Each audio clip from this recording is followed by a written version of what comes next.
Relationship with Bangladesh to get a new boost, with Prime Minister Narendra Modi embarking on a two-day visit to Dhaka from today. A number of agreements, including a historic one on land boundary, high on the agenda. Two important bus services between the two countries to be flagged off during the visit. In a unique success for Modi government's foreign policy, all political shades in Bangladesh welcome Prime Minister Modi's visit. Say a historic moment to write a new chapter in Indo-Bangladesh relationship. West Bengal Chief Minister Mamata Banerjee reaches Dhaka. India and Netherlands agree to bilateral and multilateral collaborations in several areas. Joint working group on countering terrorism set up. Prime Minister Modi says Netherlands is a key partner in India's Make in India and Clean India mission. Prime Minister Rutte expresses his country's support to both the initiatives. Though few days late, southwest monsoon finally sets over Kerala. Moderate rainfall reported from many parts in South India. Central government machinery fully geared up to meet any shortfall in rains this monsoon. Agriculture Minister reviews preparedness to meet the challenge. Setting in motion a contingency plan to tackle possible monsoon deficiency, the government on Friday announced that it will supply subsidized diesel, power and seeds to farmers in regions that may get affected. The centre also asked states to keep aside up to 10% of the funds they get under the flagship Rashtriya Krishi Vikas Yojana to make emergent interventions. States have also been given flexibility to use 10% of the allocation they get under the centrally sponsored schemes.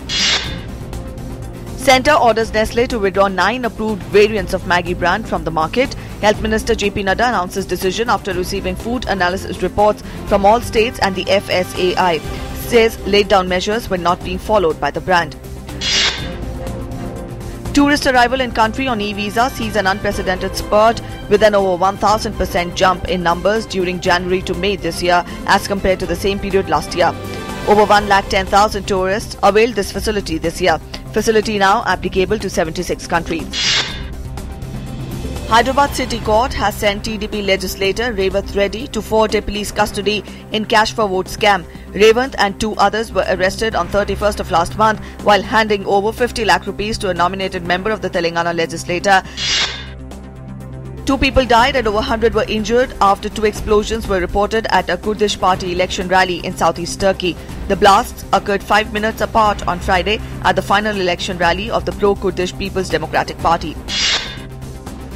8 of the 10 men reportedly jailed for the attempted assassination of Pakistani child education rights activist Malala Yousafzai were set free. The secrecy surrounding the trial, which was held behind closed doors, had already raised suspicions over its validity.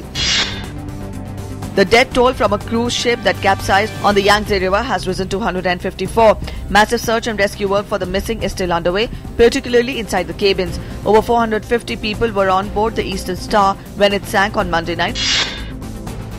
The Organization of the Petroleum Exporting Countries agreed to stick by its policy of unconstrained output for another 6 months. OPEC on Friday said the cartel would keep its collective output level unchanged at 30 million barrels a day, the second time in 6 months it decided to take no action amid a global glut of crude and weak oil prices.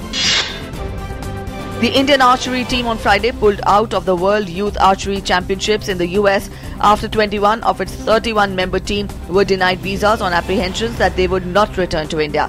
Apart from the archers, India's well-travelled Korean coach Shea Wom Lim was also refused visa by the US Embassy.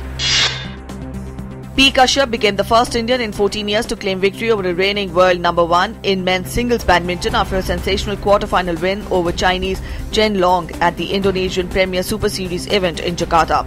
But the country's ace women's shuttler Saina Nehwal bowed out with a quarter-final loss.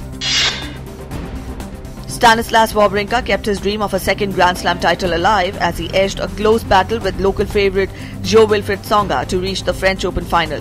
Wawrinka, who won the 2014 Australian Open, will make his first ever appearance in the Roland Garros final on Sunday. World number 1 Serena Williams to meet Lucy Safarova of Czech Republic in the women's singles final of the French Open at Roland Garros today.